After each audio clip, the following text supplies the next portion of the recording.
LinkedIn presents.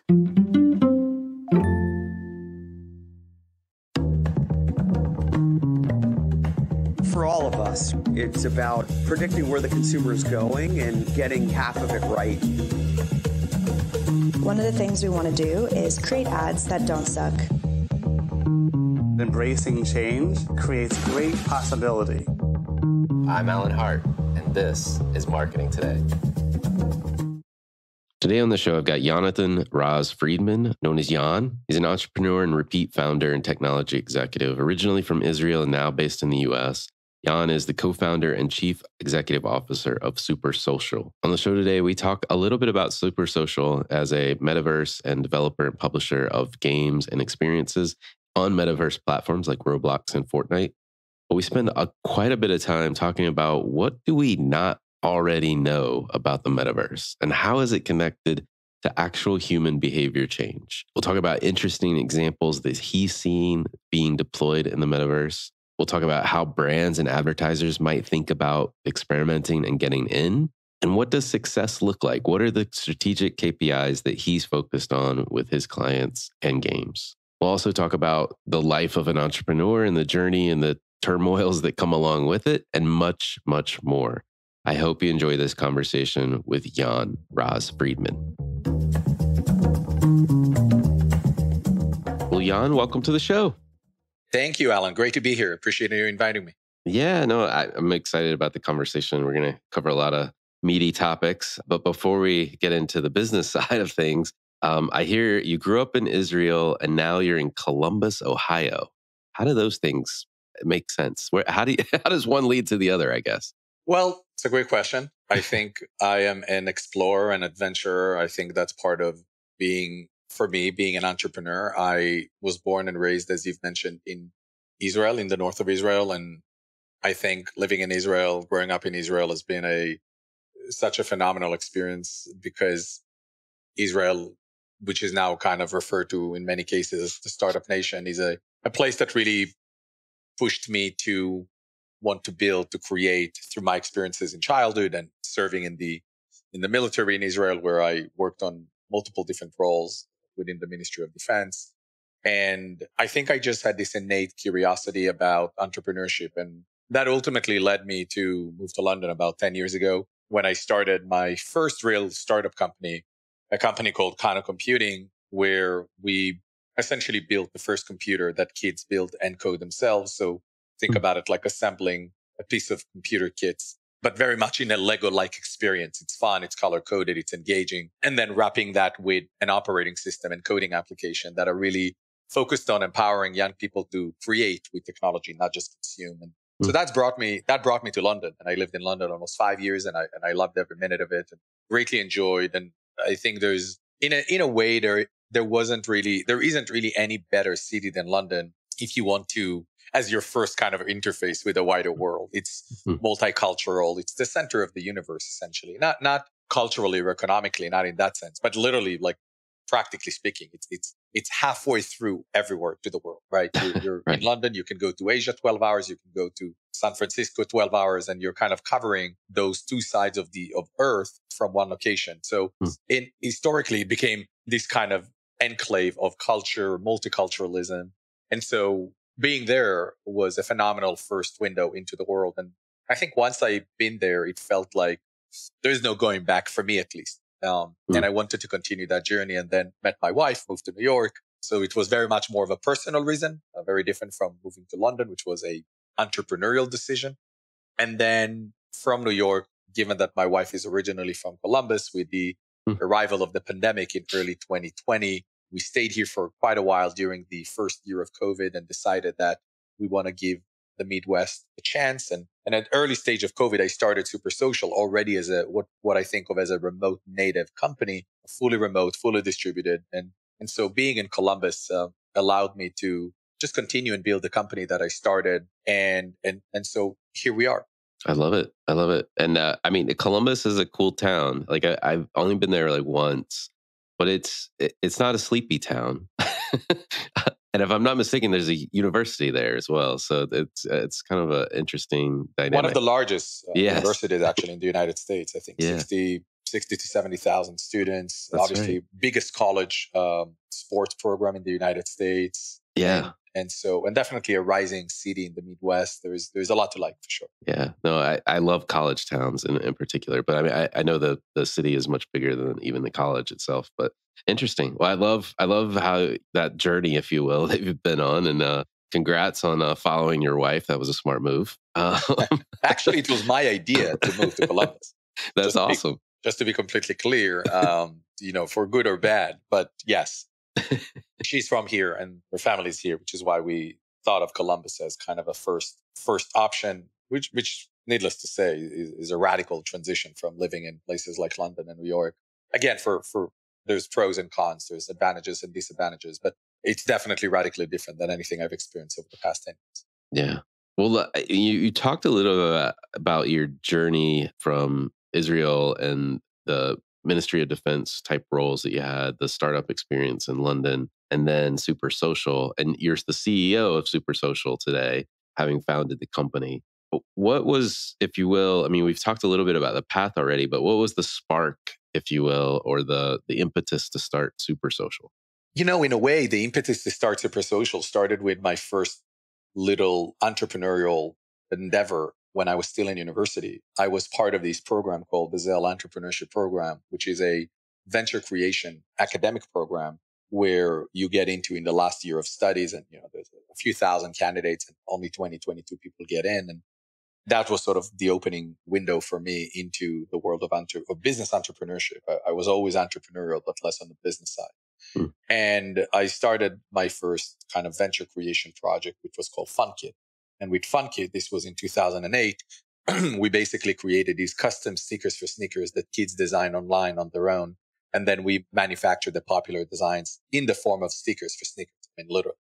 Now, the commercial viability of the product and the project wasn't something I wanted to continue and pursue. But in a way, it was the beginning of my focus on expression, creativity, digital products, and so on and so forth. And how do we take advantage of technology, right?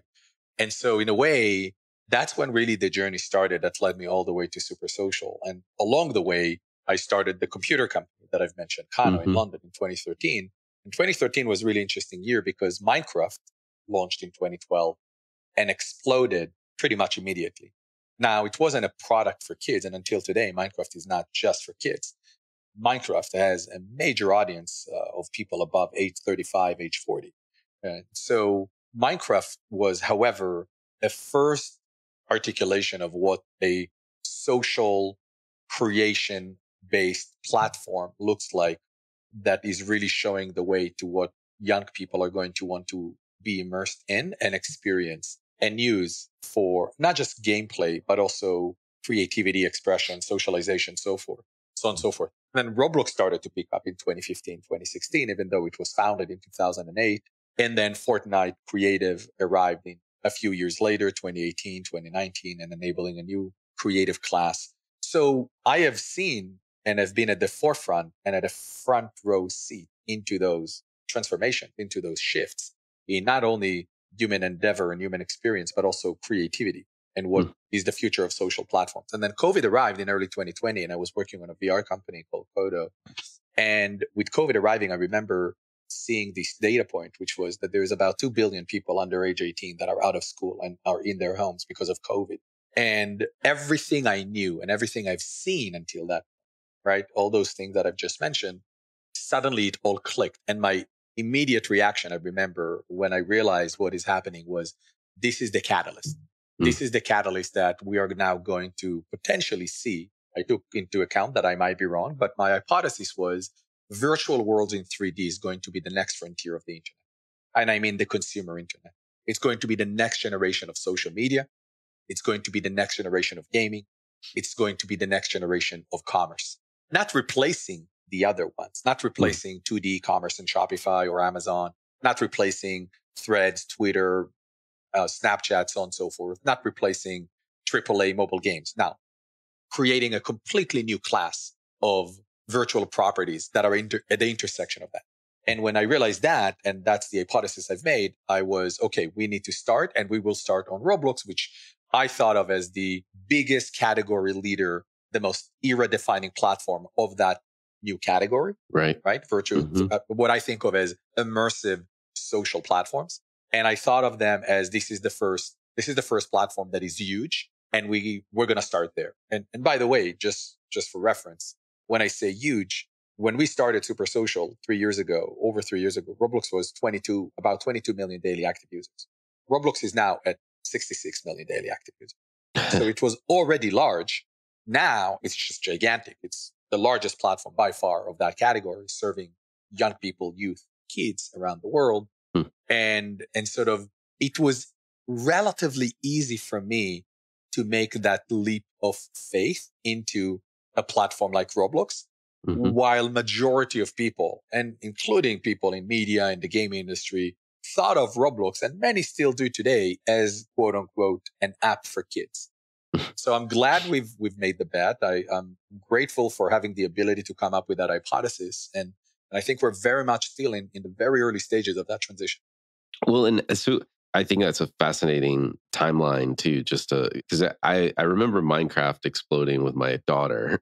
That was my first introduction to it. I was like, what is this thing? But she would spend hours a day on it. And then it did morph pretty quickly into Roblox because she could play with her friends in a much more, and play different games, etc. I don't think, maybe she migrated to Fortnite a little bit, but not as much as Roblox, to be honest. Which makes sense. But like, as you think about SuperSocial today, like, how would you describe what you guys do? I mean, this is such a great question because there has been such an evolution in the way we define a business of that nature. But the way I think of SuperSocial today is really kind of the number one developer, publisher, and operator of premium virtual worlds on the world's largest immersive social platforms, right? Roblox especially, but also Fortnite. And, what we essentially do as a company, we create insanely engaging games and experiences with, superior user experience, which really focus on bringing joy to next generation digital communities. And we do that with our own IP, and we do that to a growing extent with some of the world's most innovative, largest brands and IP owners. So, well, let's talk a little bit about the quote unquote metaverse today. And what don't we already know, if you will? I think it's less about what we don't know. Well, first, there is what we don't know and what I think we're missing. And so let me start with what I think we don't know. What I think we don't know, and I include myself, is how big this is going to be. I suspect that because of what I'm about to say about the second thing, I suspect it's going to be bigger beyond our imagination. Now, I'm not going to sit here and say, it's going to be $1 trillion value. It's going to be 10 trillion. I leave that to Accenture, McKinsey, the World Bank, and then Bloomberg. I'm not sitting around doing charts of assumptions. But here is what I do know, or what I think could be true. What I think is true, in my opinion, is that the metaverse is first and foremost about a moment in time where a human behavior has shifted. Now, let me explain what I mean by that. We lived in a world where majority of people on the internet have experienced the internet since the beginning of the internet, let's say late 90s, right?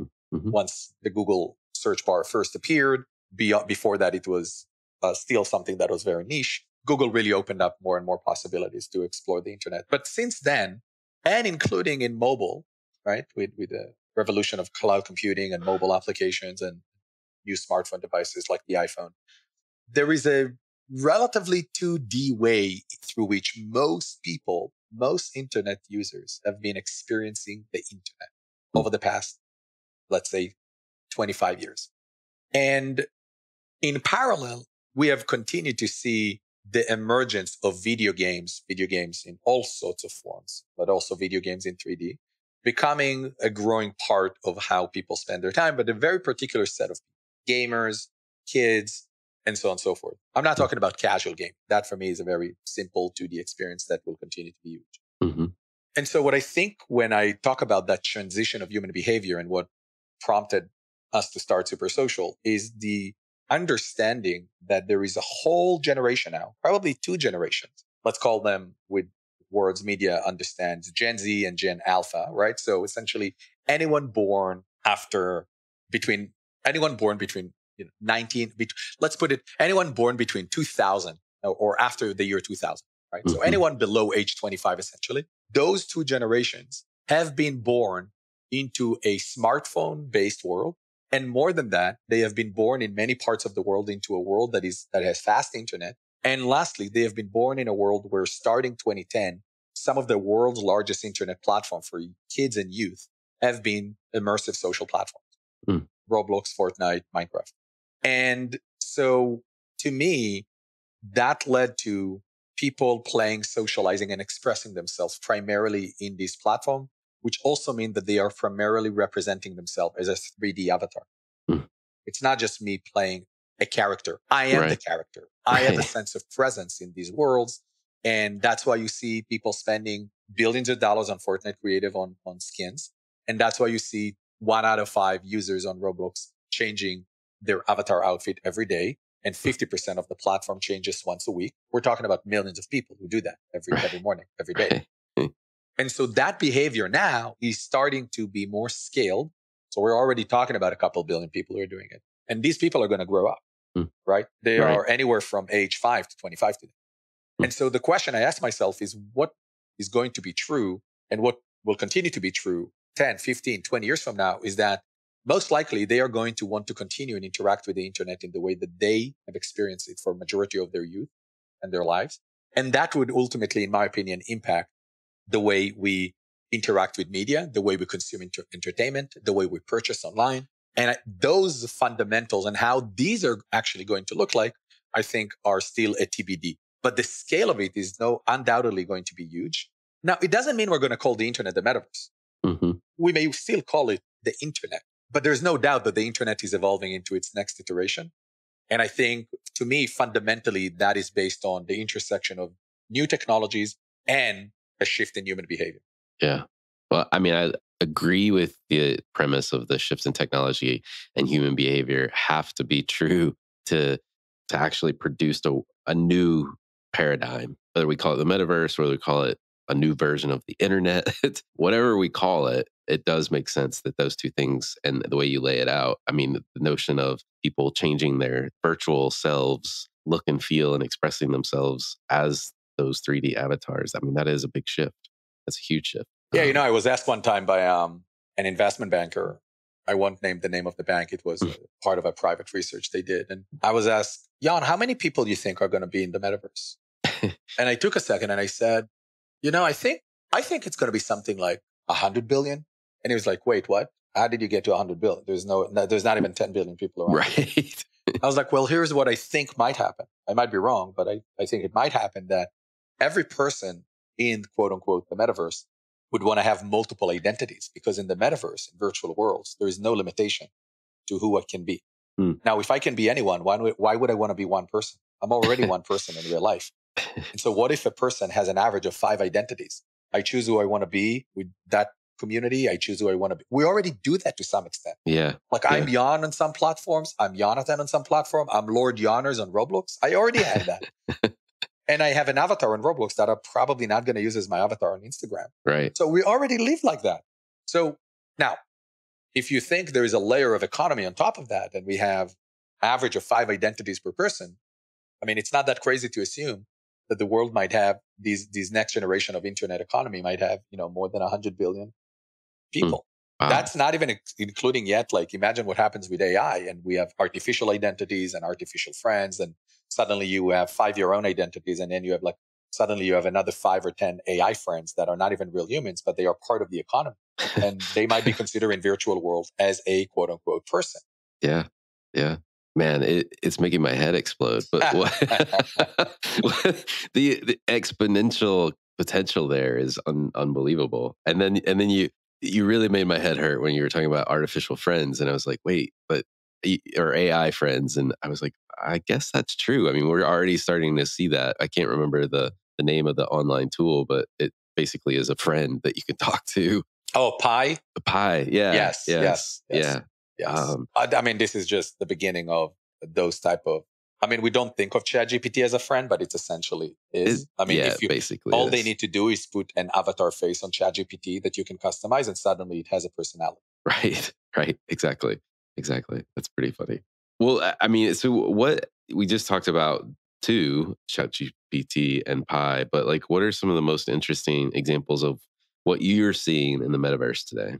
I mean, there's just so many different things and experiments happening. Obviously, I spend majority of my time on the Roblox platform, which I think is a era-defining platform and a category leader in the space, as I've mentioned. And I think on the Roblox platform, what we're seeing is first and foremost that the core UGC pillar of the platform, meaning anyone can create an experience, is becoming more and more, even more accessible. So you see a growing number of creators on the platform, even though majority of the platform, like any sort of two-sided marketplace, majority of the platform users are just consuming experiences and interacting and socializing, and that's okay. But we're definitely seeing a growing number of creators, if it's creation of avatar goods or creation of actual games or different entertainment experiences. And so that's part of why I'm continuing to be very bullish about the Roblox platform, which is something that I think a lot of people underappreciate, which is there is a developer ecosystem that is incredibly committed, passionate, and excited about the Roblox platform. And that is a very challenging thing to create. And so that continues to be a phenomena that I think is just absolutely incredible and also underappreciated. Yeah. The other thing I see is we're moving kind of to the second generation of branded games and branded experiences on the Roblox platform. Obviously, Supersocial as the leading developer and publisher of premium virtual world play a key role in that evolution, I believe, or I'd like to think, and really introducing the Roblox community and the Roblox audience to brands, but in a more authentic way. While I continue to think that there will be sort of light touch branded experiences, brand worlds, and so on and so forth, I do believe that the bigger opportunity, the one that we get excited about more, is how do we tap into the Roblox community and its audience by bringing brands, but doing so in a way that where you build true engaging, or as we like to think, insanely engaging, meaningful and authentic experiences on the Roblox platform that reimagine what the brand means for these next generation digital communities. Yeah, it's not about, I think we've seen a V1, it's first generation of these experiences, which I call kind of the yellow pages stage. It's like, oh, we have a brand. Let's put the brand on Roblox and just splash it.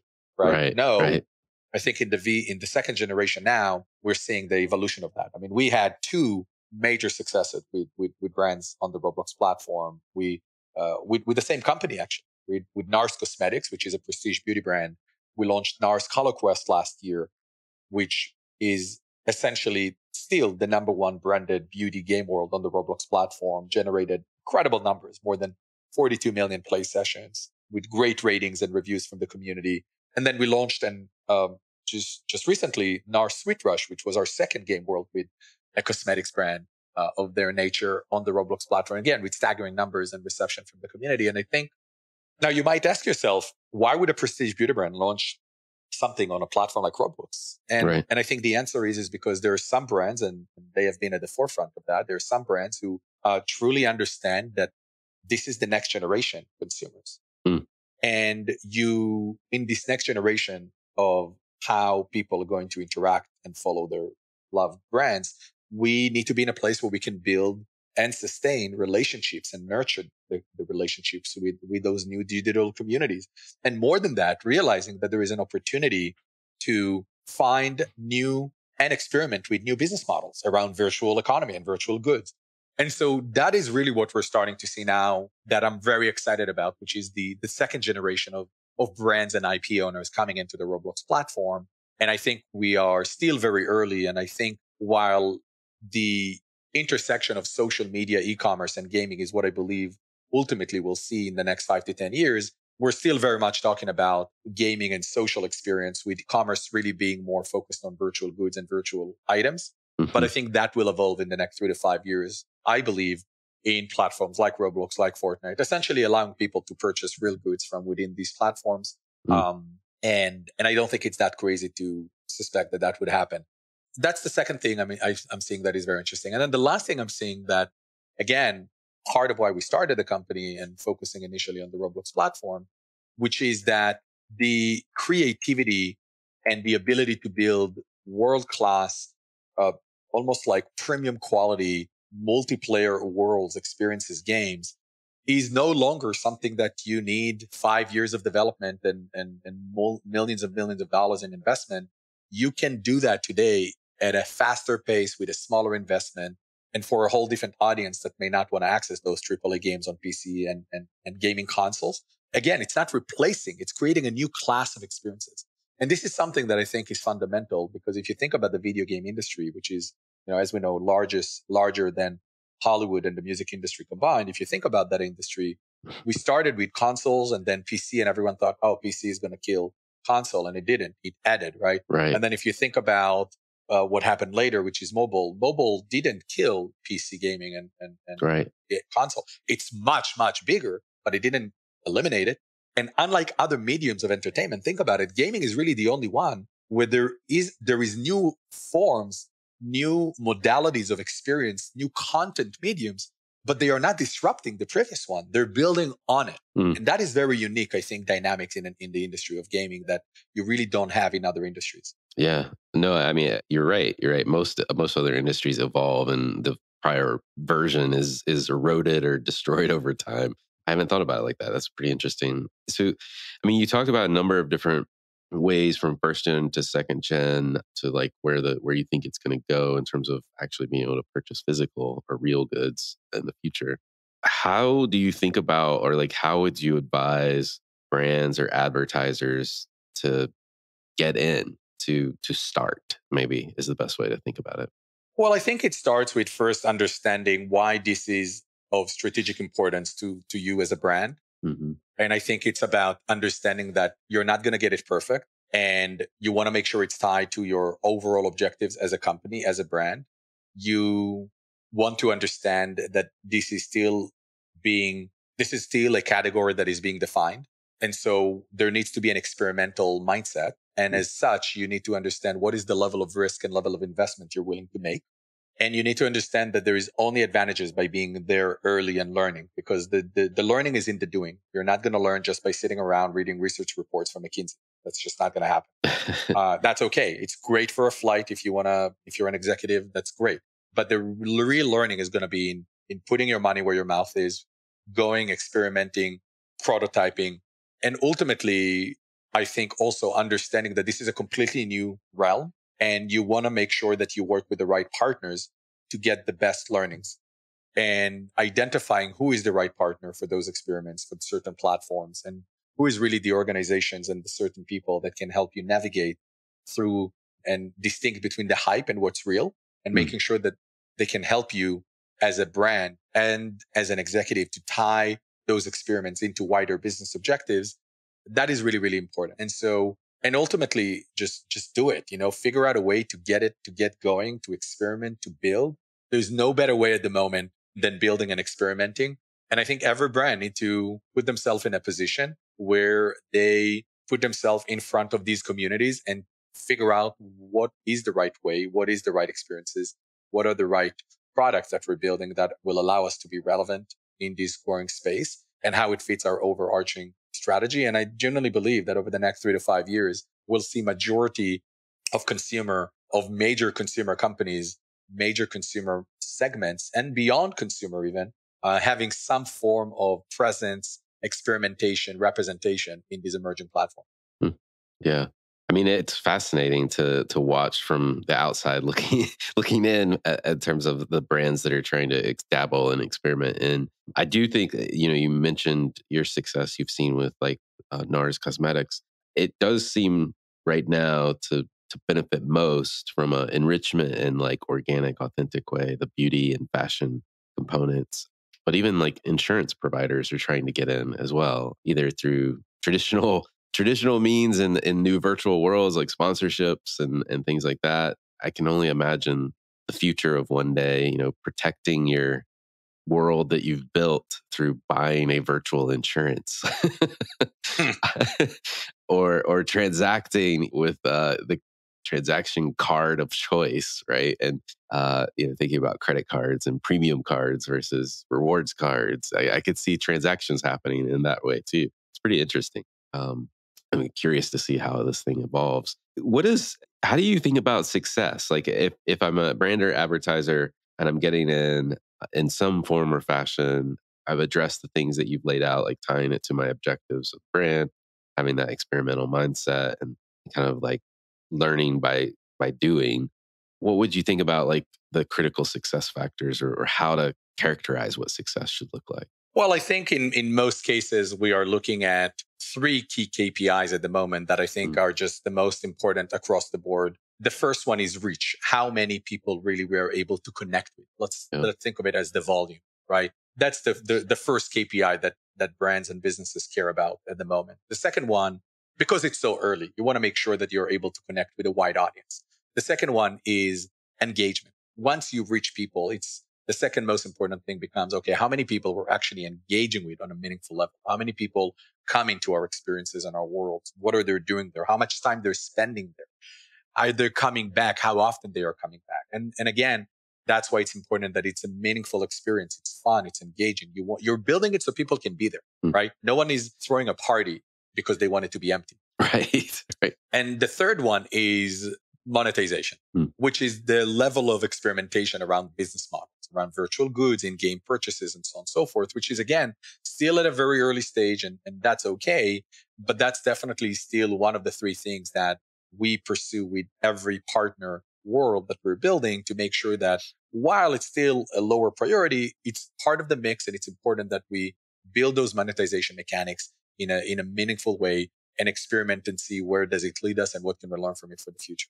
I love it. I love it. Well, I mean, this is a world, to pun intended, I guess, to keep monitoring and to keep experimenting around. I appreciate you breaking down how to think about it and where you think the evolution is going to go. One of the things we like to do on the show is get to know you a little bit better. And my favorite question to ask everyone that comes on is, has there been an experience of your past that defines or makes up who you are today?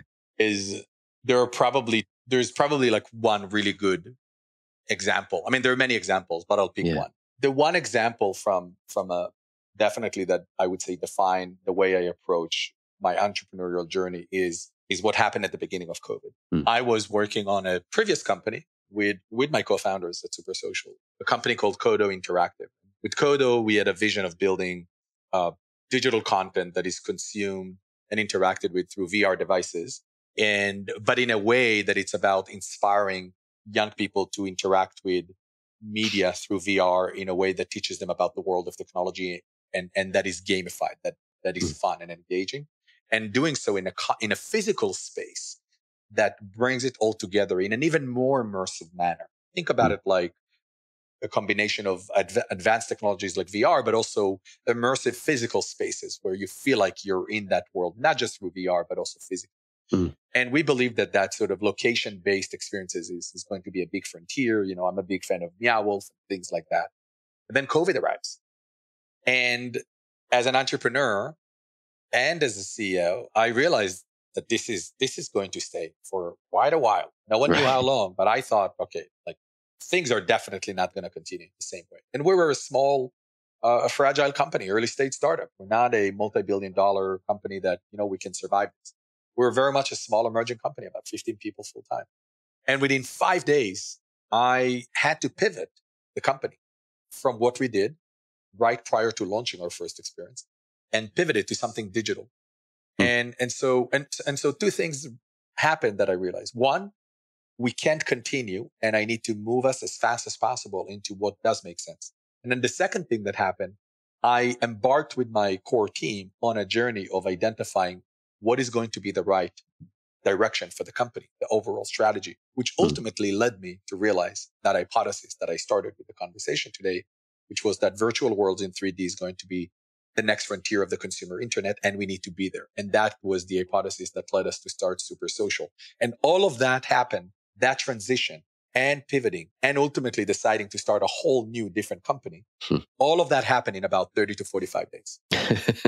So that's sort of, I think, a great example that defines how I approach things and a journey that I'm proud of as an entrepreneur. Yeah, no, I mean, as you describe it and thinking about, just the pressure, both time pressure and business pressure and societal pressure that was going on during that time. I mean, it must have both not only been enlightening in the ways you described, but also forged your relationships even further with your partners and your team. I can only imagine. 100%. And, it's been the journey of being an entrepreneur. You're really learning about who you are as an entrepreneur in these type of moments. Mm-hmm. And I think what I'm definitely grateful for is having the ability, the mental ability, the intellectual ability, the bravery, so to speak, to look at reality in the face and act. And I'm very much a person that is biased towards action. And my initial reaction is always to act. And I think that's what defines me among many other things potentially. But the ability to just act, make a decision, and especially do this in times of adversity, that is definitely a key criteria, I would say, of my personality as a founder and as an entrepreneur. Gotcha. Well, if you were starting this journey of life and entrepreneurship and business all over again, what advice would you give your younger self? I would say the advice I would give my younger self would be that perfect is the enemy of great, and you don't need to try and get everything perfect. Just put yourself in positions of doing, put yourself in position of learning, and just do it. Trust your instinct, trust your gut feeling. I know it's an unscientific thing to pursue, but there is something in our gut feeling that feels right. And I think it's not just an instinct. I think these are instincts that are based on experiences and things that we've seen and have learned, not things that we've read that can complement, but things that we've been doing actually.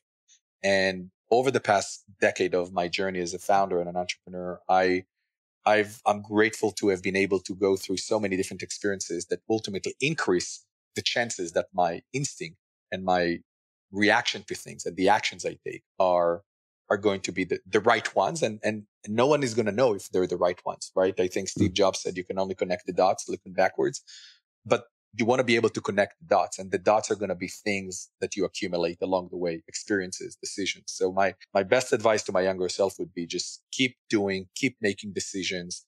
If you don't do, you don't make mistakes, and making mistakes is good because that's how you learn. Yeah, I love that. Well, this question, what one topic do you think marketers need to be learning more about, or maybe something you're trying to learn more about? And maybe a tee up just to talk about what we just talked about, which is 3D immersive worlds. But I'll ask the question, what do you think marketers should be learning more about? I think the most important thing at the moment is to be careful with how much you rely on technology versus how much you rely on what people do with technology. I come from liberal arts, and so I've always thought of technology as an enabler. I'm not excited or fascinated with technology just for the sake of technology. When I look at technology, the first question I ask myself always is, what if? Right. What can we do with it? Why would it matter? How do we move? How do we make an impact on people's lives? I think that's the beauty of technology. And everything, I mean, a lot of things around us are technologies now, right? And so I think as marketers, what I would encourage people to think about is going deep, go beyond the base information, beyond the hype. When you see rest in peace metaverse on an article, don't take that seriously, as well as the metaverse is here. Don't take that seriously either, right? And I think the best way to understand these terminologies, these words, these terms, these technologies is to, again, going back to what I said earlier, which is put yourself in places in positions where you can learn, where you can do, and you can extract those learning to form your own point of view. And the only way to do that is by doing. And so it's okay to read. It's okay to be immersed in articles and research reports and so on and so forth. The best way to learn is going to be by putting your money where your mouth is, putting action into these spaces, and really learning by interacting with these technologies and testing different things that they are able to do for your brand, for your communities, and then form your approach to the wider direction you want to take. I mean, one thing I wholly love about what you just said, I mean, I like everything you said, but the one thing I'd underline a number of times is you said pay attention to what people do with technology, not the technology itself. And I think at the outset of this interview, people will be listening to, they'll think metaverse, oh, they're going to talk about all the fringe things that are out there. And it seems like there's a new technology every day that's enabling, brands to think about how they might build a world. But the focus, a lot of what we've been talking about are platforms where people already are, Roblox, Fortnite, etc. And there's millions of them already there. And I think that's really wise advice, to focus on what people are doing with the technology and not chasing the technology. So that's amazing. Well, two more questions as we wrap up here. Are there any trends or subcultures that you follow or you think other people should take notice of? Doesn't have to be related to the metaverse, but just thought I'd ask. If there's anything you're monitoring or curious about. Yeah, the other major piece that I'm really attracted and fascinated by and definitely follow, and it's in a way that is also relevant to what we do every day as a company. The first one is, of course, the ongoing conversation and shift from centralized platform to more open user-owned platforms. I think that I don't believe in a world that is a maximalist world where everything needs to be open and everything that was built needs to be destroyed and dismantled, and all the centralized platform have ruined it. I'm not a maximalist of that, but I do believe in the promise of a user and a more egalitarian internet, not equal necessarily. I think equal should be in the ability to have access to opportunities, but I do believe that a user-owned internet, and where platforms are more interoperable, more collaborative, where we can actually own our data and take our data and digital assets with us wherever we go. I think that is a huge, huge, huge promise that I really believe in the long term. I think it's going to just take a long time, and TBD what role, blockchain plays, not necessarily crypto, but blockchain as a technology, I think, is interesting in that sense. Can it be really the enabler of a user-owned internet? And so that is one area that I think is really important, and I'm very excited to see progresses over the years. And the second area is the intersection of the internet as we know it today, even with its evolution into the 3D modality, but the relationship between a human-enabled internet experience and how AI is integrated into that. And I think we're at a very, very early stage of figuring that out. What are the boundaries? What do we want AI to do? How are we going to govern AI? How do we use AI to extend human ingenuity and expression and not replace? Again, I'm not a maximalist of AI. I am a pragmatic when it comes to how AI is going to come in. And I also choose to be deterministically optimistic person. Both on the user-owned internet and how that can come into life, and also with the role that AI can have. And I hope that there will be more good players than bad players when it comes to how do we use and take advantage of technologies like blockchain and AI to ultimately create a next iteration of the internet that is 10 times, 100 times better than the internet we had, because with all the minuses of the existing internet, it also created a lot of good and a lot of opportunities and definitely changed the world forever. And I think the decentralized tech like blockchain and AI is definitely going to add to what the internet is going to look like. And I think alongside that transition to a 3D internet virtual world, I think those three things together really comprise, I believe, the three biggest trends that are happening in the world in the internet. Got it. Last question for you. What do you think is the largest opportunity or threat facing marketers today?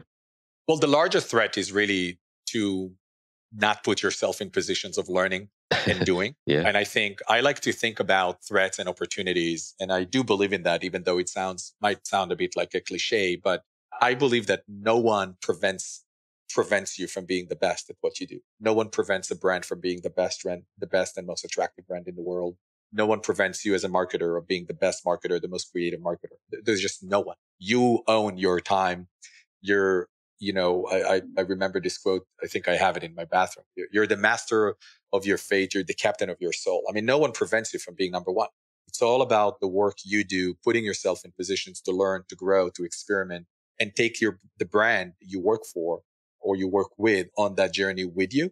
No one prevents you from doing so. And so that's why for me, there is no threat or dangerous side of not being able to put yourself in that position. Lack of curiosity, lack of experimentation, ignorance, all of those things. These are the things that I think killed Kodak, right?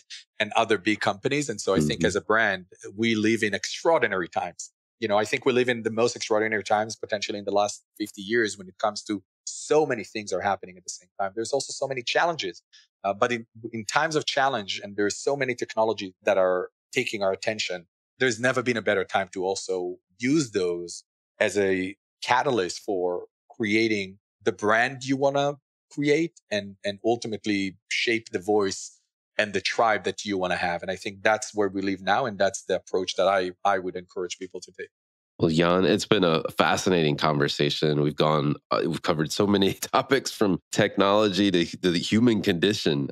Thank you for coming on the show. Thanks for having me, Alan. It's been a lot of fun. Hi, it's Alan again. Marketing Today was created and produced by me with post-production support from Sam Robertson. If you're new to Marketing Today, please feel free to write us a review on iTunes or your favorite listening platform. Don't forget to subscribe on marketingtodaypodcast.com. Tell your friends and colleagues about the show. I love hearing from listeners. You can contact me at marketingtodaypodcast.com. There you'll also find complete show notes and links to what was discussed in the episode today, and you can search our archives. I'm Alan.